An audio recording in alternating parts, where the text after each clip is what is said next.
Alright guys, we are back in my garage for another video, and today we are going to be installing the OEM BMW rock guards on my BMW 340i.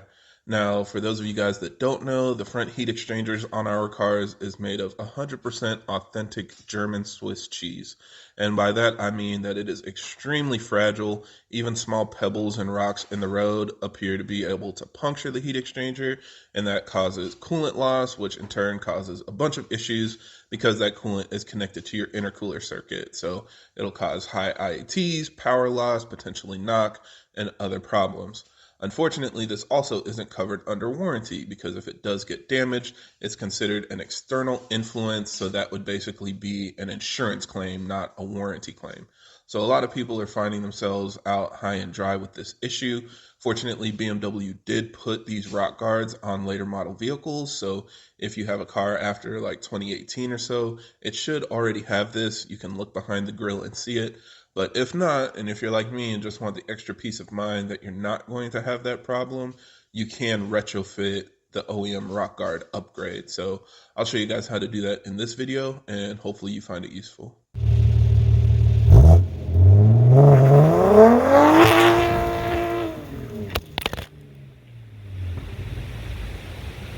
Now, as always, for everybody that's new to the channel, I create these videos to help keep you updated on the latest developments in our community, as well as discuss technical topics so that we have a better understanding of how our engines work. So if you're interested in more videos like that, be sure to subscribe because there will be a lot more coming out in the future. So the first thing we're going to do is jack up the front of the car because we're going to need to remove the front bumper, so this will give us access to all of the bolts. And then we're going to go ahead and peel off this gasket that's on top of the bumper. And then there are a series of Torx screws across this top edge. So just go all the way down and remove all of the screws that are holding the top of the bumper on. There are also Torx screws holding the bumper onto the top of the headlights as well. So go ahead and remove those. Now in the wheel wells, there are a couple screws that need to be removed. So what I do is I just turn the wheel to one side, and that gives me room to access those screws. There are two towards the bottom of the bumper, and then if you go up just above where the side marker is, you'll see a third screw, so remove all of those. And then if you peel the fender lining back just a little bit, you'll also see there are two additional screws holding the bumper onto the fender, so grab an extension and remove those as well. Then if you look across the bottom of the bumper, you will also see a bunch of screws that need to be removed. My car is missing some, so just kind of work your way down the line until you have all of these removed and the bumper is ready to be pulled off. And at that point, removing the bumper is pretty simple. Just kind of work your way down the line. It's extremely flexible, but there are a lot of little hooks and stuff that are there to help aid in fitment and make sure that it stays in place. So just kind of slide it forward until the bumper fully comes off. And then you're going to have at least one cable. My car doesn't have any extra cameras or anything, but it does have the PDC sensors, and they're all connected to this one wire that's on the passenger side of the car. So just kind of unplug it carefully. Mine didn't come off easily, so I ended up having to use a pick tool to kind of pry that tab off, and then I was able to disconnect the plug. Next, we have this foam on the crash bar. It kind of pulls off and then slides to the left to get that fully removed. And then to remove the crash bar itself, there are two bolts on each side that need to be removed. Now, one comes off pretty easily. You can kind of slide it right next to the headlight, but the other one is stuck underneath. So what I did to get access to it is I removed these Torx screws that are holding on the bracket on top of the headlights.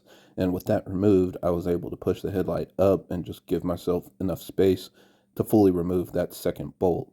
And then at that point, you're just going to remove the bolts from both sides, and then you can kind of wiggle the crash bar out of place.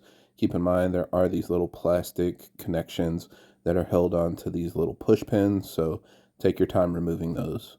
Now we're going to remove the shrouds and ducting on the lower part of the bumper. This is going to vary depending on the options on your car, so just kind of work your way around what you have.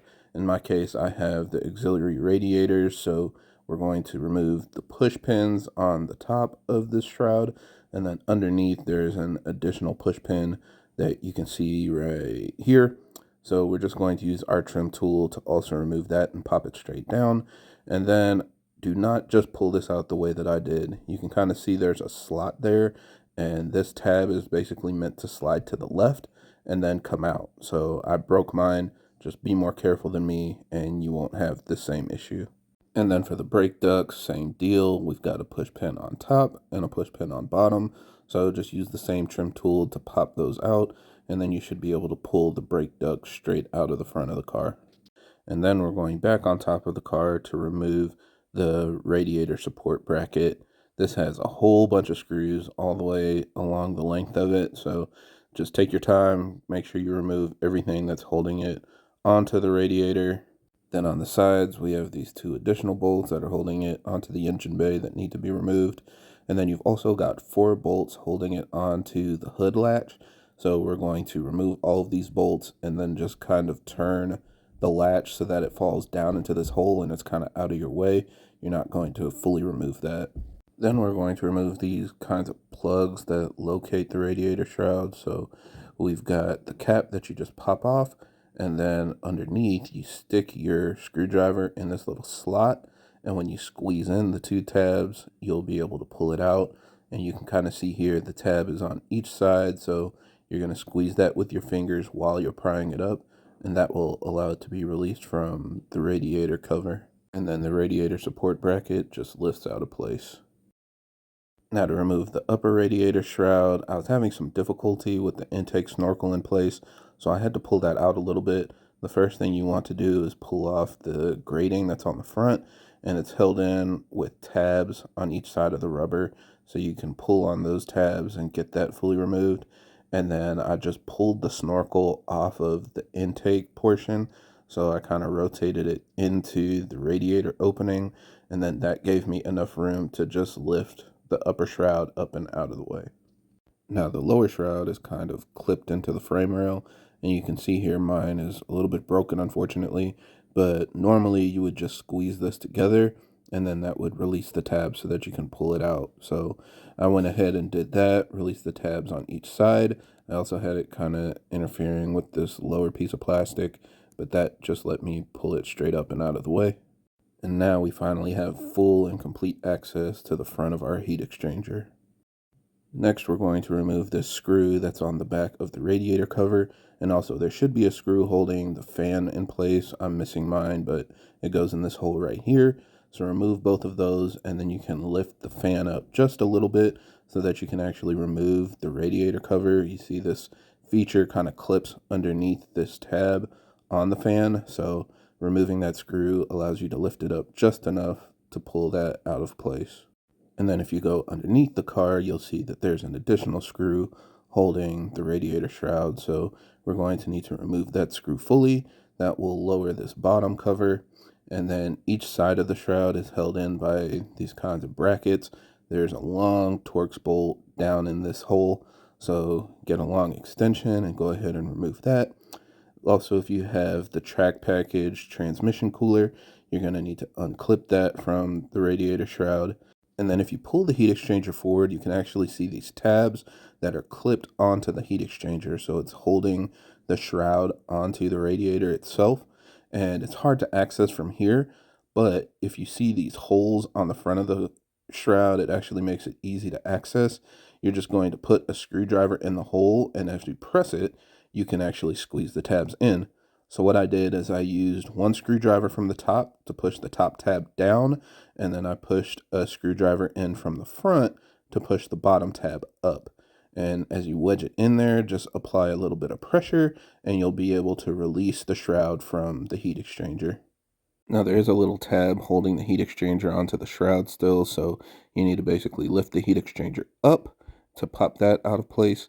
And then just to get a little more space, I went ahead and removed the bracket here. So there's a big Torx bolt on each side holding onto the frame rail.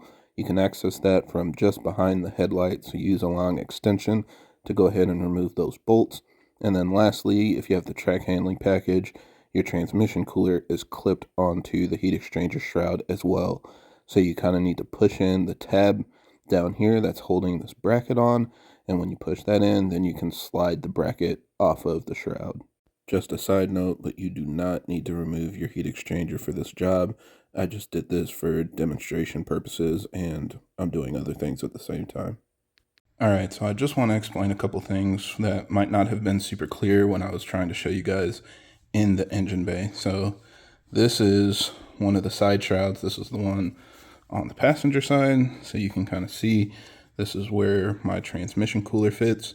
If you don't have a transmission cooler, this will just be flat, but you know, you kind of get the idea. So first thing is when you're kind of pulling it up to get this bushing out of the way, there's this hook on the back of it. So basically this fits in a slot, and what you're doing is pulling this up out of the slot and out of the way. So that's why you have to basically pull it up before you drop it down to get this bushing removed after you unscrew that bolt. Other thing is that tab on the heat exchanger. There are two, one right there and one right there. And on both sides, they have a clip like this. And you need to squeeze in the top and the bottom in order for it to unclip. However, you can see with the holes through it, you can basically stick a screwdriver under here and push up. You can stick a screwdriver through here and push down. What I ended up doing was sticking a screwdriver through the bottom, and then I still came from the top and pushed it down from here. That just seemed to be easier for me. But either way, if you're looking at the front of the car and have access to these two holes, then that's probably the easiest way to loosen those and get those tabs released. And then the last one is the transmission cooler, which I had to remove the radiator to see, but this is the tab for the transmission cooler. So you can kind of see, you got to like push it in this way. If you've got a pick tool, you might be able to hook it from here and pull it out, but that's what you have to do. You push that in, and then the lines that are kind of clipped in here will slide out, and you can pull this off from that side. But that's basically what you're working with to remove this shroud from each side. Now, I can admit I really messed up on this for a couple different reasons. One is I didn't realize I needed to buy different shrouds. It doesn't just clip into these shrouds like I thought. There are different shrouds with clips on them for the rock guards to snap into. So I'll have all the part numbers in the description, but unfortunately in my case, I thought I was going to be able to install it, but I can't because these shrouds don't work. But the way that it fits is just like this. So I'm just kind of mocking it up so you guys can see what it looks like. But yeah, basically that's going to fit along the bottom, and then there's another one that goes on the top, and it's just this hard plastic. So if rocks hit it, it's not going to get damaged. The plastic might get chewed up a little bit, but you won't be able to tell. You can already see it kind of just blends in with all the fins and everything on the heat exchanger.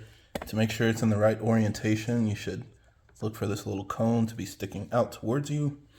And then there's a little clip on this side. And there's the other clip on this side. So when you get the right shroud, you'll be able to tell, or I'll put a picture on the screen so you guys can see how it snaps in. But that's pretty much how it looks. The other way I screwed up is I bought two, because I know one goes on top and one goes on the bottom, but I forgot I have the transmission cooler. So depending on your setup, if you have the transmission cooler on top, you only need one on the bottom. If you don't have the transmission cooler on top, then you can do the top and the bottom. But that's basically how it all fits. Also, this is kind of crazy, but this is all the dirt that fell out after I just picked up my heat exchanger.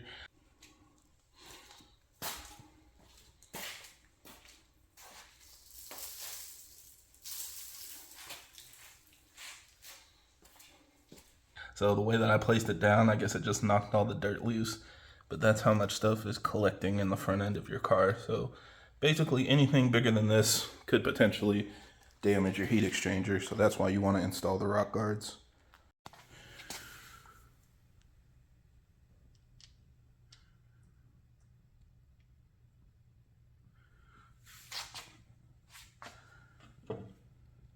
Now at this point, installation is just the reverse of removal. Believe it or not, this is my first time removing the bumper on our cars, so there were a lot of pieces that were broken or missing, so I kind of did my best. Just take your time as you go back through everything, but once you put the bumper back on, make sure that the shroud and everything is still in place. You should be able to see it behind the grills. and then you just have additional protection, no tuning changes or anything required. So yeah, I think that's it for this video. Thank you guys for watching, and I hope this helps. And if you have any other questions or comments, leave them down below. You ready?